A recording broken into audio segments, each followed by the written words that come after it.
Imam Al-Bukhari memiliki kriteria khusus dalam penulisan sahihnya. Rawi-rawinya terpilih. Tidak sembarang perawi yang beliau bisa masukkan dalam Sahih Al-Bukhari. Benar, ada rawi-rawi yang dikritiki oleh para ulama, terutama berkaitan dengan akidah. Karena ada sebagian rawi-rawi dalam Sahih Bukhari yang ternyata tertuduh memiliki pemahaman Syiah, ada yang tertuduh memiliki pemahaman Jahmiyah, ada perawi yang tertuduh memiliki pemahaman Khawarij. Tetapi Imam Al-Bukhari tetap masukkan perawi-perawi tersebut dalam hadisnya. Ini semua dibahas panjang lebar oleh Al-Hafidz Ibnu Hajar dalam kitabnya Hudas Sari. Beliau jelaskan rawi-rawi yang dikritiki tersebut satu persatu, kemudian dibela. Kenapa Imam Al-Bukhari tetap memasukkan rawi ini dalam sahihnya, padahal rawi ini bermasalah dalam sisi akidahnya.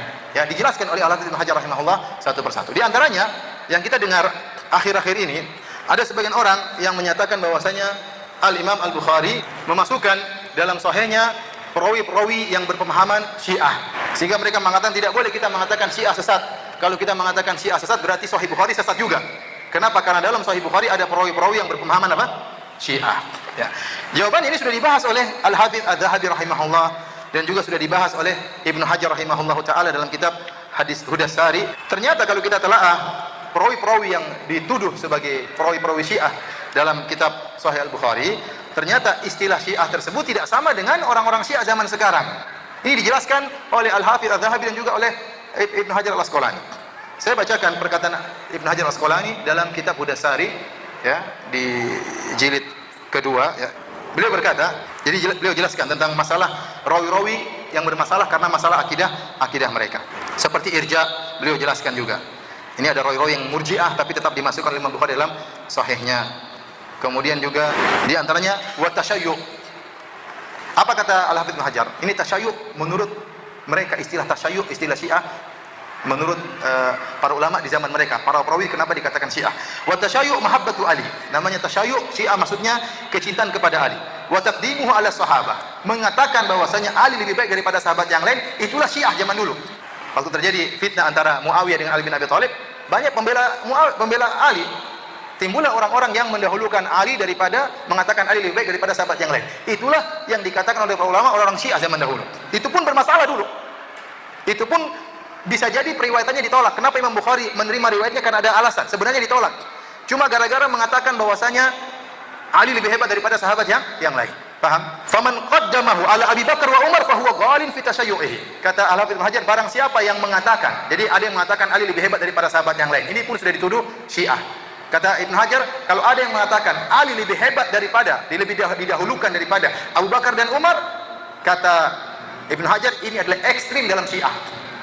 Ini baru mendahulukan Ali daripada Abu Bakar dan Umar, sudah dikatakan ekstrim dalam Syiah. Ghalin fi tashayyu'ih. Wa yutlaqu alaihi rafidhi, dan orang yang dikatakan rafidah menurut istilah ulama dahulu. Wa illa fasyi'i, maka cukup dikatakan Syiah. Kalau dia tidak mendahulukan Ali di atas Abu Bakar dan Umar, maka dikatakan Syiah. Tapi kalau dia bilang Ali lebih berhak daripada Abu Bakar dan Umar, maka dikatakan rafidhi.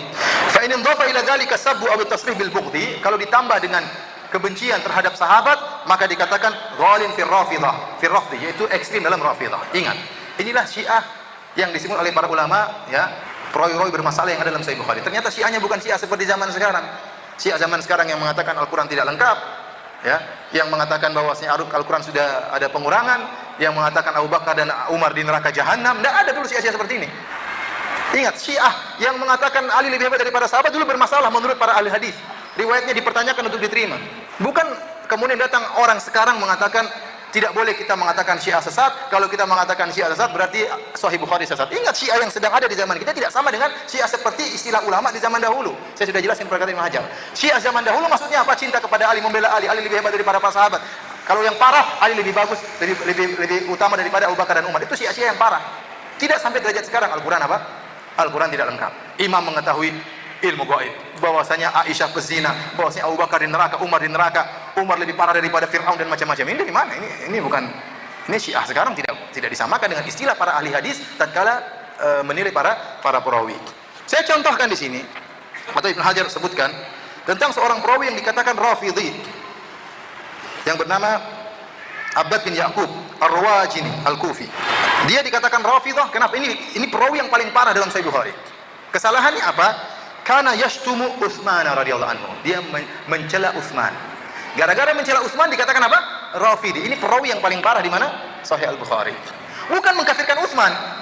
Bukan mengatakan Abu Bakar di neraka jahanam, kemudian Abu Bakar, Umar di neraka jahanam, Umar praktisi homoseksual dan macam-macamnya. Enggak. Itu sia-sia zaman sekarang. Maka jangan terpedaya dengan perkataan sebagian orang yang mengatakan demikian. Justru kita katakan para ulama mengkritiki Imam Bukhari, ulama hadis seluruhnya mengkritiki Imam Bukhari tatkala Imam Bukhari menyebutkan sebagian perawi Syiah dalam sahihnya. Namun ternyata Ibnu Hajar menjelaskan bahwasanya Imam Bukhari, Al-Imam Al-Bukhari tatkala menyebutkan perawi Syiah dalam sahihnya ada alasannya, dan itu yang dijelaskan oleh asalnya tidak diterima. Namun kenapa diterima? Ada alasannya. Dan ini menjelaskan para ulama sepakat untuk mencela perawi-perawi Syiah, bukan malah menyatakan perawi Syiah harus diterima. Ini pemahaman yang kebalik. Paham maksud saya?